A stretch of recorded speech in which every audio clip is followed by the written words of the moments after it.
Man, I'm drinking iced coffee today because there's a heat wave in Los Angeles for some reason in March. And as I record this, it's like 96, 97 degrees for like the fourth day in a row. So sorry guys, but I'm going to be complaining about that probably for the next few videos because it is just stupid hot in Los Angeles. You know what else is hot? Those LA Lakers, baby. Woof. How about that Luka Doncic? Guy's he's a pretty good basketball player. I mean, Jesus Christ. 100 points in 24 hours. Maron. This guy's like a savant. He's like Rain Man. He's like... That guy comes down the court and he analyzes a defense like that scene in Rayman when the waitress drops all the toothpicks and he like analyzes the toothpicks and he's like, he counts them all real quick. 82, 82, 82. That's what Luka does to defenses. He just comes down and just goes at his own speed and does what he wants to do, and it is just really something to witness, man. You got to glaze the Lakers right now, man. You got to glaze the Lakers. You got to do it. You got to do it. They deserved it. I mean, I have a few notes here just to add some context. Second night of a back-to-back. I think it's their third game in 4 nights. They're in Houston. Luka drops 40. LeBron played great, had an insanely efficient game. They hop on a plane. They fly over to Miami. They get in at 5 a.m. And when I kept hearing that, oh, it's the third game in 4 nights, and they back-to-back, and they just flew in at 5 o'clock in the morning, there is a little part of me who is a little bit of a dick in my mind. And I was like, oh, boo-hoo. Steve Buscemi, what's his name? Mr. Pink in Reservoir Dogs, world's smallest violin. You had to get on your private plane, your private jet, and fly to Miami to your 5-star hotel, your mansion that you're Airbnb-ing, and you had to play basketball again the next night.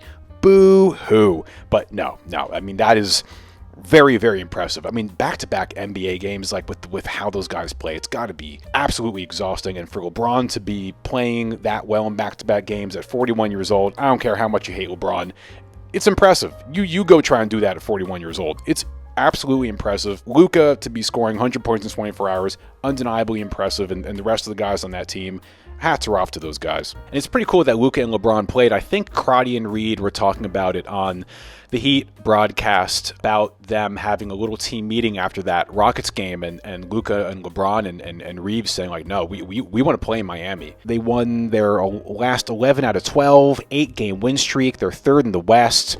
Luka is putting up just ludicrous numbers. His MVP votes, or what's it called, MVP odds or whatever you call it, is through the roof, and he looks fantastic. I mean, the guy looks super fit. He looks slim. He's moving great. He's not complaining as much. LeBron altering his role, playing a little more off ball. If you noticed last night, LeBron didn't have the ball in his hands as much.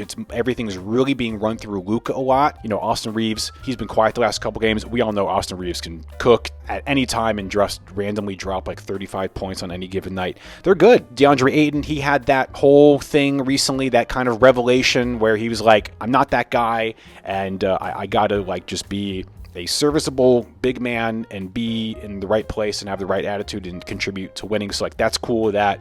DeAndre Ayton, who's, you know, been a very also polarizing. A lot of people didn't like him on the Blazers and the Suns. What was it, like 2-3 weeks ago? Everybody was kind of laughing at them, dancing on their grave, and now they seem to be locked in. And Luka is doing all this stuff despite having all this drama going on. I don't really pay attention to that stuff, the drama with the wife and the custody battle, and to be dealing with that, which I'm sure is stressful, and yet to still be this locked in and still playing this well. Hats off to the Lakers, man. Give credit where credit's due. And, okay, that's it, ladies and gentlemen. Oh, God. Oh, I have to talk about the Heat? I don't want to talk about the Heat. Do I have to talk about the Heat? Oh, a fun little win streak there. It was cute. It was fun.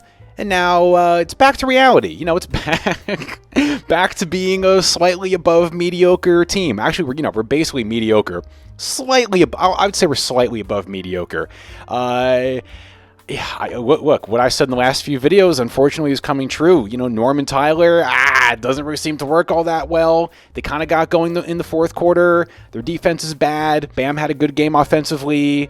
I listened to a few of the Miami Heat podcasts. They weren't happy with Bam's defense. I'm like, I don't know. Look, when it comes to Bam's defense, I do not envy the position that Bam gets put in with defense. I mean, at the end of the game, why did we take Kel'el Ware out of the game? Kel'el Ware, oh man, damn it, I don't have the stats pulled up here. Hold on, let me pull up the stats. 21 minutes, 14 points, 7 for 11, 9 rebounds, team leading +8. I know single game plus minus not that, take it with a grain of salt. Still, +8 in 21 minutes. And then at the end of the game, Kel'el gets taken out, and I'm like, why are they taking Kel'el out? Call me crazy, but I think he's playing pretty well, and you put Pella in there, and then we have this, 3-guard lineup. Really, it's a 4-guard lineup. Who is it? It's Bam, Davion, who's my height, Norm, Tyler, and Pella Larson, against, Luka, who's huge, LeBron, huge, Ayton, huge, what's his name? Marcus Smart, he's, a big 6'5", stocky guy. It's a big team. We made our fake little comeback. We brought it down to 4 with a few minutes left, and, there's no one that can stop Luka. I mean, no team can stop Luka right now, but we especially can't stop Luka. It dropped 60. It was the highest, I didn't know this, it was the highest score that an opponent had against the Heat ever. And the Heat, look, we've had this conversation a million times. We're beating a dead horse. At the end of the day, sometimes the Heat are going to be good. Sometimes they're going to play well and beat good teams. But at the end of the day, they don't have the guy. Who is the guy? I love Bam. I know he scored 83 points, all that stuff. He had, 27 last night? I get it. He's not the guy. Tyler's not the guy. Norm is not the guy. Tyler should be in the position that Austin Reeves is in, playing alongside a guy like Luka. Anthony Edwards is the guy. Cade Cunningham is the guy. Brown and Tatum is the guy. Shea is the guy. Jokic is the guy. You get what I'm saying here. We used to have the guy, Jimmy, and now he's gone, hurt, too old, all that stuff. So we need a guy. So if I'm going to make excuses, I guess I would say, well, the Magic, once again, we're too small. I've been saying this. We lack length, size, girth, all that stuff.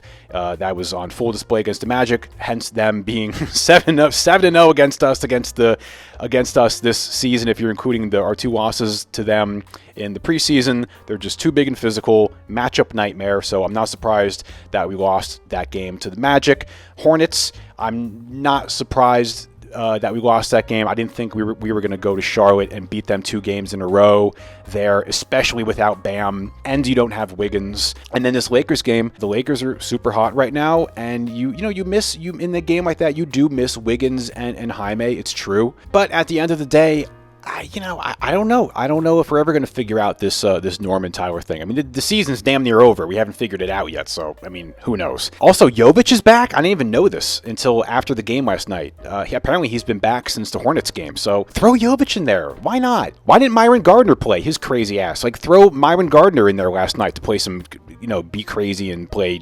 defense. Simone Fontecchio is starting. It's very strange. Very strange. Really don't understand why we didn't get more of Kel'el Ware. It's so fascinating because whenever I see the other teams broadcast, they are so heaping endless praise upon Kel'el Ware, and then the guy just doesn't play. And I'm well aware that Kel'el is far from perfect, but like we've been saying all season long, where are we going? We're not winning a championship this season, so develop some of these guys. But I don't know. What do I know? What do we know? We don't know anything, I guess, because Spo's the genius. And I guess the right move is to close a game with Bam, Davion, Norm, Tyler, and Pella Larson, and not your 7'1" freak of nature.